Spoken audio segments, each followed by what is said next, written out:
اللہ کے نبی کیا فرما رہے ہیں؟ داڑھیوں کو معاف کرو، وفروا اللحى، ان داڑھیوں کو زیادہ کرو۔ آئیے ان دونوں حدیثوں کو اپنے سامنے رکھیے، اور سید صاحب کے متعلق ان سے ان احادیث کے متعلق اور رسول اللہ صلی اللہ علیہ وسلم کی اس سنت کے متعلق سوال کرتے ہیں۔ رسائل و مسائل سید صاحب کی کتاب ہے، اس کا جلد نمبر 1 ہے، صفحہ 1889 ہے۔ اس پر وہ داڑھی کے بارے میں ارشاد فرماتے ہیں، سائل سوال کرتا ہے داڑھی کے متعلق جو آپ نے تحریر فرمایا، اس کے متعلق یہ گزارش ہے کہ میں اپنے عمل سے اس ذہنیت کو غذا دینا پسند نہیں کرتا جس نے، الفاظ ذرا غور توجہ اور الفاظ کے زہر پہ غور کیجئے، معاف کرتے ہوئے، تعصب کی اینک کو اتارتے ہوئے۔ ٹھیک ہے آپ کو سید صاحب سے پیار ہوگا، ایک طرف سید صاحب کو رکھ لو اور ایک طرف امام کائنات محمد الرسول اللہ کو رکھ لو، جس کی بات ماننا مجھ پر اور آپ پر واجب ہے اس کو سینے سے لگا لو، اور جس کی بات ماننا آپ پر مجھ پر اللہ رسول نے واجب نہیں کی، اگر وہ رسول کی بات سے ٹکرا جائے تو اس کو دیوار پہ دے مار۔ اس سیرت کو سامنے رکھتے ہوئے خطاب کے بیٹے نے تورات کا ورقہ پڑھا تھا اور آقا نے کہا تھا لو کان موسیٰ حیًّا، اے تورات پڑھنے والے، موسیٰ خود بھی زندہ ہوتے، ما وسعہ الا اتباعی، ان کو بھی جنت میں جانے کے لیے میرے پیچھے چلنا پڑتا۔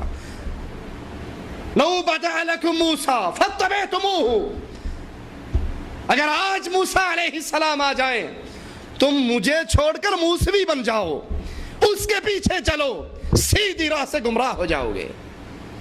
میرے نبی کی حدیثوں کو بھی سامنے رکھیے اور حضرت صاحب کے فرمان کو بھی سامنے رکھیے، اور پھر اپنی قبر کو سامنے رکھ کر فیصلہ خود اپنی عدالت میں کیجئے۔ یہ دل بہت بڑا مفتی ہے، اس سے سوال کیجئے۔ اللہ کے نبی کی 2 حدیثیں میں نے آپ کو سنائی، ان داڑھیوں کو معاف کرو، ان داڑھیوں کو بڑھاؤ، ان کو زیادہ کرو، اور سید صاحب فرماتے ہیں میں اس عمل کو، اس ذہنیت کو اپنے عمل سے غذا دینا پسند نہیں کرتا جس نے بدعت کو عین سنت بنا دینے تک نوبت پہنچا دی۔ میرے نزدیک کسی غیر منصوص چیز کو منصوص کی طرح قرار دینا اور کسی غیر مسنون چیز کو جو اصطلاحی شرعی کے لحاظ سے سنت نہ ہو سنت قرار دینا تحریف ہے، اور ان خطرناک بدعتوں میں سے ایک ہے جو معلوم و معروف بدعتوں کی بنسبت زیادہ تحریف دین کی موجب بنتی ہے۔ اسی قبیل سے یہ داڑھی کا معاملہ ہے۔ لوگوں نے غیر منصوص مقدار کو ایسی حیثیت دے دی، اس پر اصرار کرتے ہیں جیسا کسی منصوص چیز پر ہونا چاہیے، پھر اس سے زیادہ خطرناک غلطی یہ کرتے ہیں۔ الفاظ غور کرنا، توجہ چاہوں گا اللہ کے لیے، اللہ کو جان دینی ہے۔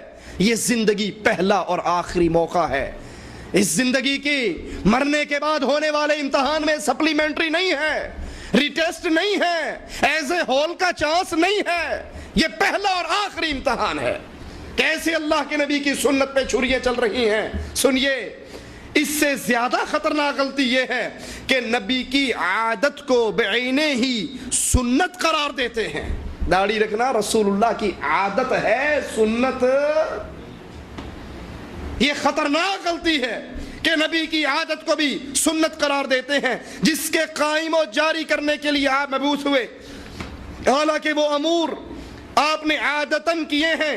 انہیں سنت بنا دینا، تمام دنیا کے انسانوں سے یہ مطالبہ کرنا کہ وہ سب ان عادات کو اختیار کریں، اللہ اور اس کے رسول کا ہرگز منشا نہ تھا۔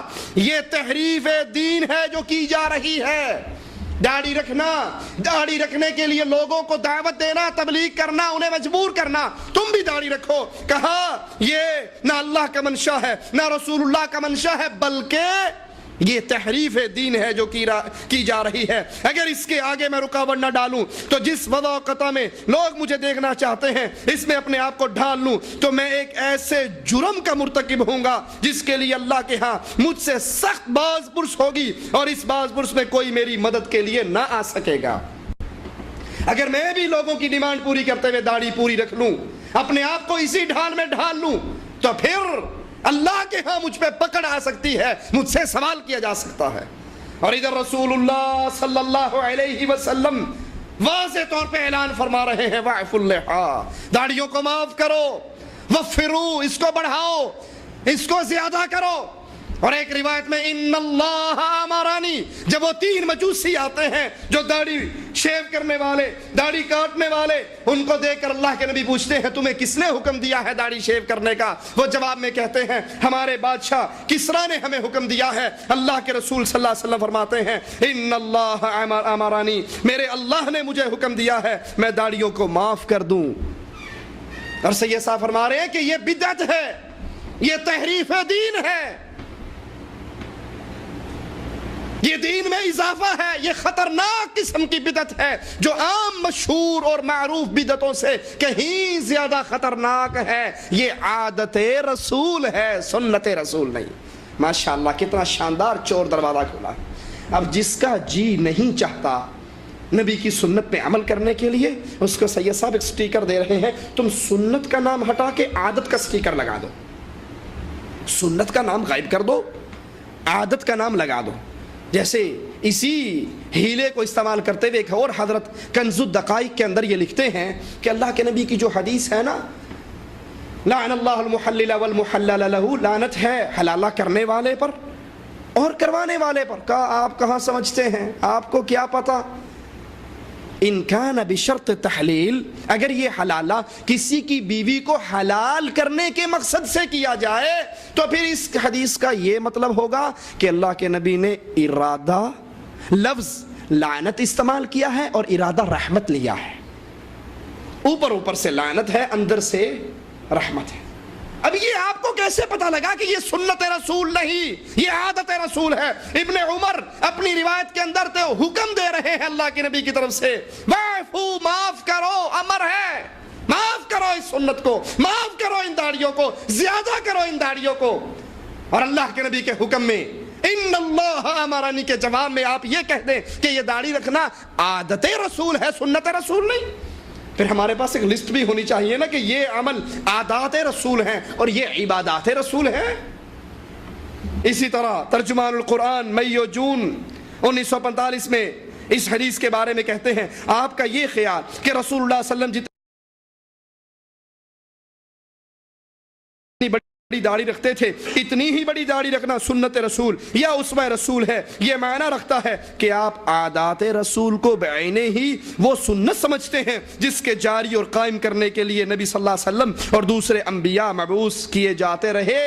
اور اللہ کے نبی صلی اللہ علیہ وسلم کی حدیث ہے کہ یہ داڑھی رکھنا، مونچھیں کاٹنا، ناخن تراشنا، یہ چیزیں فطرت میں ہیں، یہ فطرت ہے۔ سابقہ انبیاء کی سیرت کے اندر، ان کی شریعت کے اندر بھی یہ داڑھی موجود تھی، قرآن گواہی دیتا ہے۔ موسیٰ علیہ السلام نے آ کر پکڑی تھی نا بھائی کی داڑھی، تو انہوں نے کہا تھا میری داڑھی سے نہ پکڑ۔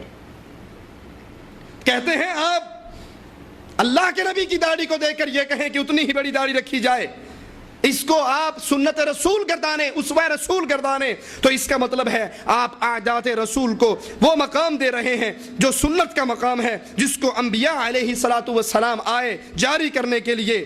مگر میرے نزدیک صحابہ کے نزدیک نہیں، اسلام کے نزدیک نہیں، میرے نزدیک صرف یہی نہیں کہ یہ سنت کی صحیح تعریف نہیں، بلکہ میں یہ عقیدہ رکھتا ہوں کہ اس داڑھی جیسی چیزوں کی قسم کی چیزوں کو سنت قرار دینا، پھر ان کے اتباع پر اصرار کرنا ایک سخت قسم کی بدعت اور خطرناک تحریف دین ہے۔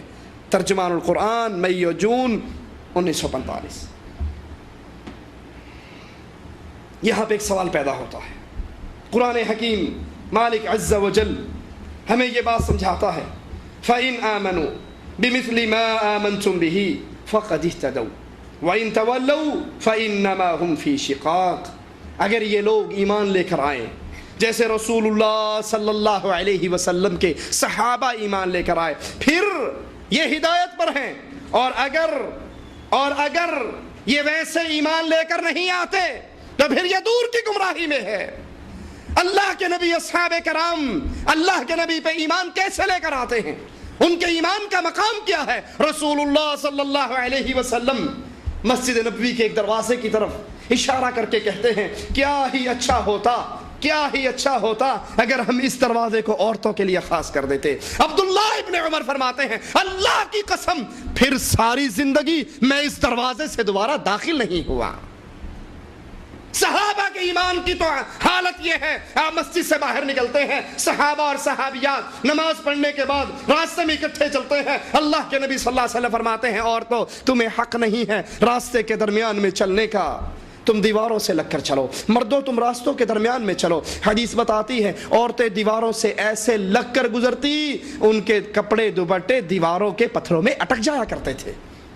اللہ کے نبی صلی اللہ علیہ وسلم کے صحابہ کیسے ایمان لے کر آتے ہیں؟ ایک صحابی مسجد میں کھڑا ہوتا ہے، آپ کہتے ہیں بیٹھ جاؤ، ابن مسعود جوتیوں کی جگہ پر ہے، ایک قدم مسجد کے اندر ہے، ایک قدم مسجد سے باہر ہے، وہیں بیٹھ جاتے ہیں۔ آپ فرماتے ہیں ابن مسعود تجھے تو نہیں کہا بیٹھنے کو، کہا آقا آپ کی زبان مبارک سے میری سماعت میں یہ جملے ٹکرائے تھے، بیٹھ جاؤ، میں کھڑا کس طرح رہ جاؤں۔